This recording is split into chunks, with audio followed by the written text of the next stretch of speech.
I think at some point we have to face facts, and those facts are that Xbox is never going to get a proper deal or proper treatment when it comes to anything.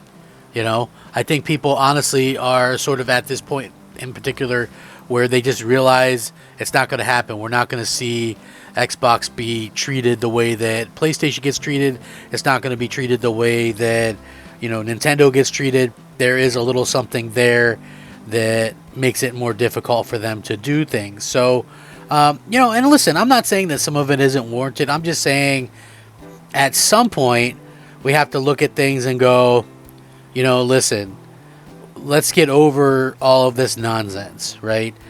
We have to kind of get over that stuff. We got to move on. We've got to make sure that, Microsoft gets a little bit more of the fair treatment. They're doing the best that they can right now. I don't understand all the hate at this particular point, because to me, anyway, it just feels like it's just piling on for unnecessary reasons. And, one of the things that I'm talking about when it comes to like this type of thing is, the fact that a game like Baldur's Gate 3, for instance, is going to obviously be coming later to the Xbox than it is PlayStation.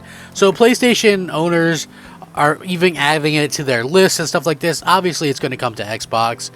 You know what I mean? It's a developer that, I wouldn't put them up there with like the big AAA developers, but, they are talking a little bit about it, and a lot of people say that the S is holding back this or that, and this pretty much goes exactly against that. So yeah, very interesting, and one of the definite reasons that I am out here sort of talking about this. The Series S has been considered a double-edged sword for Microsoft by many. While it offers the cheapest entry into the current console generation, its lower-end hardware can also be problematic for developers. Since Microsoft has announced that games on the platform cannot skip the Xbox Series S, the industry has debated if the cheaper console is holding back more capable hardware, like the PlayStation 5 and the Series X, for multi-platform releases. Again, I would just like to point out, I'm not like some super tech genius, but how many developers have you heard talk about the ability to scale games? And if they're putting it on a wide scaling variety of PC, isn't it the same type of situation here? Anyway, getting into it, the CEO of Larian Studios was recently asked about his opinion on the subject. Contrary to popular belief, he did not give negative opinions on the Series S. And it matters because the budget offering from Microsoft accounts for most of the 20-some million sales of the two consoles. It makes it crucial to Microsoft, and fans should not expect support to be dropped anytime soon. Now, in the past, the studios faced difficulties with split-screen co-op on budget hardware. Following these issues, however, Larian Studios has yet to announce an official release date for the Series X and S versions. However, Baldur's Gate 3 is launching on the PlayStation 5 in September. Replying to the question that the Xbox Series S, if it's holding back third-party releases throughout the generation, and this is what he said. This is actually Sven Vindke, who's the CEO. He said, according to developers, it's like any other hardware, comes with its own challenges. It does not make it inherently terrible, even if it leads to compromises for games.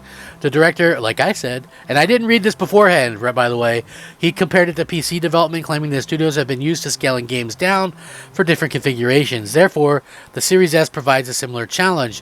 He also emphasized that studios have the choice between specific platforms, using a hypothetical PlayStation 7 console to make his point. If the PlayStation 7 was currently available, it would present the choice between skipping the older hardware for more capabilities or developing for previous consoles to ensure the game reaches more players. The PC platform has always offered a similar dilemma, due to new graphics cards every 2 years, and the Series X is no different. According to Larian Studios, they does not have enough resources to work on all versions simultaneously. As such, with enough time and effort, games can be made to work on Microsoft's budget console. As previously, Matt Booty from Xbox has made a similar claim, encouraging developers to plan for the budget console. Nevertheless, they remain confident in Larian Studios, and the developer believes the team will eventually be able to optimize Baldur's Gate 3 for Xbox consoles, although it could take, a few more months or whatever. We could be taking us into, next year, which, again, like, I get that everybody's trying to make this into a big deal. I have heard the term Baldur's Gate before. It's not my type of game. It's one of those top-down isometric type games. That's usually really not my forte. It's not my thing at all. So it's not something that I personally care about. But again, not all games are for me. So I can understand that maybe there's probably some people that would like to play it, but I also understand that there's always going to be issues, and it's not just an Xbox issue. I can remember at certain points or even last generation or 2 generations ago, where the PS3, which was supposedly this all-powerful machine, was having tons of problems getting optimized versions of games because it was more difficult to develop for. Now, did that make things, did that make the Xbox 360 that much better? Well, yeah, but I mean, outside of that, I still think that the PS3 still ended up getting most of these games that they were supposed to. So, for me personally, I don't mind sort of the waiting part. I think that it really just kind of comes down to when they're going to be able to get this going, and is it going to be a game that's worth the wait? I think that's the more important question. So, we'll see what happens. But again, I look at this in a little bit different sort of way than a lot of other people, and I know for a fact that a lot of you kind of look at it probably in the same way. I know it's getting piped up as this pseudo PlayStation exclusive, but honestly, it's really not. And, it's nice to see developers kind of take Microsoft's side for a change. We usually don't see that. So it is kind of nice to see. And, again, at the end of the day, Microsoft is going to be able to kind of understand more of what people want. Like the people asking, oh, hey, let's just drop the support for this. Are you kidding me? Could you imagine? It doesn't matter if it's, a budget thing or whatever. But people bought that console to be able to play this generation games. Of course they shouldn't drop support for this generation of games. That would be asinine.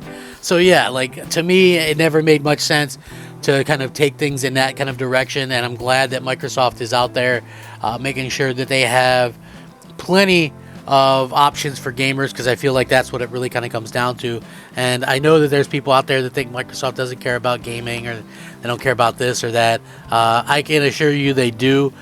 You don't spend $75 billion on Activision, $8 billion on ZeniMax if you don't care about gaming. So, yeah. And by the way, anybody trying to push a narrative that they're trying to get out of hardware, they're ahead of any other point in hardware that they've ever had right now. Probably over 30 million Game Pass subscribers. Yeah, let's just give all that up, and a place where we get 100% of first-party profits for games we make, and instead just become third-party, where we get only 70%. We don't have that direct in, and there's no guarantee that people would even allow us to be on their platform, or that we would have success. So yeah, makes sense. Seems legit. Not. Anyway, let me know what you guys think. Rack 'em up. Crap Gamer out.